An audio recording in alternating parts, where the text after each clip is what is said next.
अगर जगत वाला है तो कभी भी उसको सद्बुद्धि नहीं आएगी, उल्टे काम ही करेगा। और यदि सतगुरु रामपाल जी से उपदेश लेने के बाद कोई सोना चांदी पहनता है, अपने घर में रखता है, तो समझो अभी उसके घर में परमात्मा का वास नहीं है। भगत होने के बावजूद उसके घर में अभी काल का वास है, काल का वास।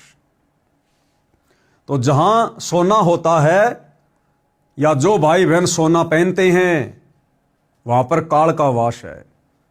और सतगुरु रामपाल जी ने अपने भक्तों को सख्त हिदायत दी हुई है कि सोना पहनना तो दूर, सोने को तो घर में भी नहीं रखना चाहिए। एक छोटा सा सत्संग आपको सतगुरु रामपाल जी के मुख कमल से सुना देते हैं, सुनिएगा। भक्ति बिना क्या होते हैं ये भरम रहा संसारे, रति कंचन पाया नहीं रावण चलती बार।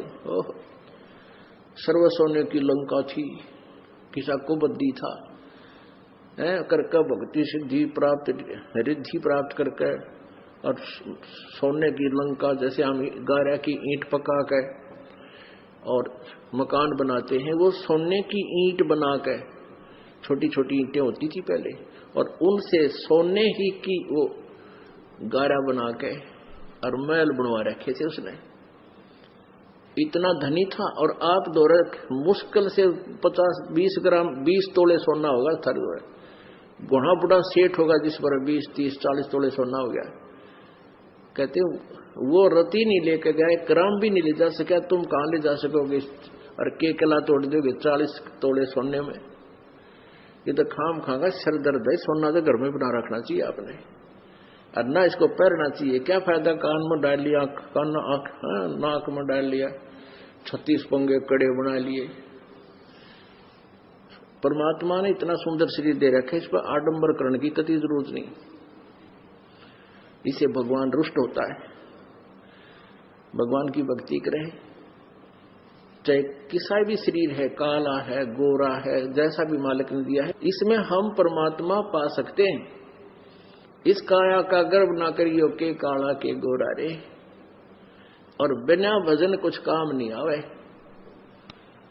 चाहे एतर छड़को चारों हो रहा रे।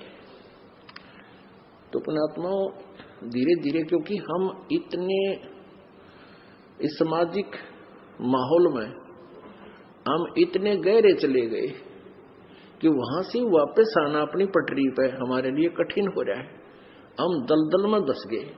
लेकिन परमात्मा का सहारा आपको एक क्रेन का काम करेगा। तो भाइयों और बहनों, ये नियम है गुरुदेव भगवान का, क्योंकि सारे के सारे नियम फॉर्म पर लिखकर, पुस्तक में लिखकर भगत को नहीं दिए जा सकते। नाम दीक्षा के समय हमें जो नियम बताए जाते हैं, जो मर्यादा बताई जाती है, वो केवल शुरुआती हैं। अगर सारे नियम बता दिए जाएं, हम भक्ति भी ना करें। इसलिए हमारी छोटी बुद्धि को देखते हुए सतगुरु ने केवल भक्ति को शुरू करवाने के लिए छोटे मोटे नियम ही हमें दिए फॉर्म पर लिखकर। फिर सतगुरु ने बताया कि बच्चों, जब तुम सत्संग सुनोगे, सत्संग के माध्यम से फिर तुम्हें नियम और मर्यादाओं का पता चलेगा, और जब तुम तमाम प्रकार की नियम और मर्यादाओं को निभाओगे, तब तुम्हारी भक्ति सही प्रकार से सफल होगी। तो सतगुरु रामपाल जी के भक्तों ने यदि सफल करनी है भक्ति और प्राप्त करना है मोक्ष, तो भाई सोना चांदी पहनना तो दूर, सोना चांदी भगत के घर में भी नहीं रहना चाहिए। मान लीजिए कुछ माता बहनें ऐसी हैं जो अपने सास ससुर के पराधीन है, माता पिता के पराधीन है, अपने पति के पराधीन है, और वो कहती है कि हम सोना बेच नहीं सकते। कोई बात नहीं, अगर आपके घर के मुखिया, आपके सास ससुर, आपके पति अगर सोना बेचने नहीं देते हैं, तो कम से कम आपने तो सोना पहनना छोड़ना ही पड़ेगा। उसके लिए चाहे आपको सास ससुर की मार खानी पड़े, चाहे अपने पति की मार खानी पड़े। अगर गुरु वचन निभाना है, भक्ति सफल करनी है, तो भाई संघर्ष करना पड़ेगा। काल आपको इतनी आसानी से मर्यादाओं में रहकर भक्ति नहीं करने देगा। यदि आप सोना बेच नहीं सकती हैं, तो आपने सोने को पहनना छोड़ना पड़ेगा। और यदि आप परिवार की मुखिया हैं, आपके ऊपर किसी का कोई दबाव नहीं है, कोई प्रेशर नहीं है, तो ऐसे में ना आपने सोना पहनना है और ना आपने सोना अपने घर में रखना है। सोने को बेचकर आप परमात्मा की सेवा में लगा सकती हैं। सोने को बेचकर आप परिवार की आवश्यकता का सामान खरीद सकती हैं, बच्चों की स्कूल की फीस भर सकती हैं, उनके कपड़े ला सकती हैं, जो मर्जी वो पैसा फिर आप अपने घर में प्रयोग कीजिएगा। लेकिन सोना पहनना नहीं है।